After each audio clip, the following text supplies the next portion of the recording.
Moses was on the ark, and yeah, it had rained a lot, and they had some flooding. Right, exactly. And then it was about day 2 into this rainstorm. It got all sunny, and I know Moses was very upset with the thousands of people he took on that ark. Yeah. And so he went up to the upper deck, and he wanted to pray. His arm got stuck in this tree, and His arm, his hair. Probably a little bit of both. I think okay. Yeah. Probably his hair got caught in the tree, and that's right. Yeah, and so he was dangling right over the water because the ark just went.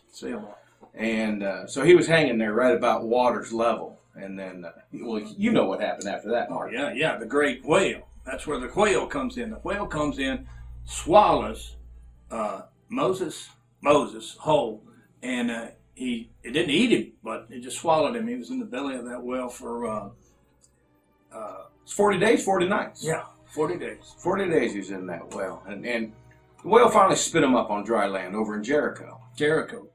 And he met up with the children of Israel right there. Right there, they were waiting on him. Yep, and then they marched around the wall for, seemed like, hours on end. And finally there was that lady. She was screaming. Jezebel, exactly. She was screaming and yelling at those people. Cursing. Blasphemy is down at them. It was terrible. So Moses tells his 2 soldiers, Cain and Abel, top men, best in the army, go up, get that woman, and throw her off the wall. So they did. And then, Moses, they came back. They reported to Moses, and Moses told them, take her up and throw her down again.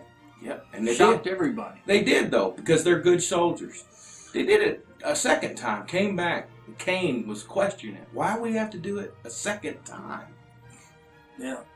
And he said, how many times must we throw this woman down? And Moses replied, 70 times 7. Exactly.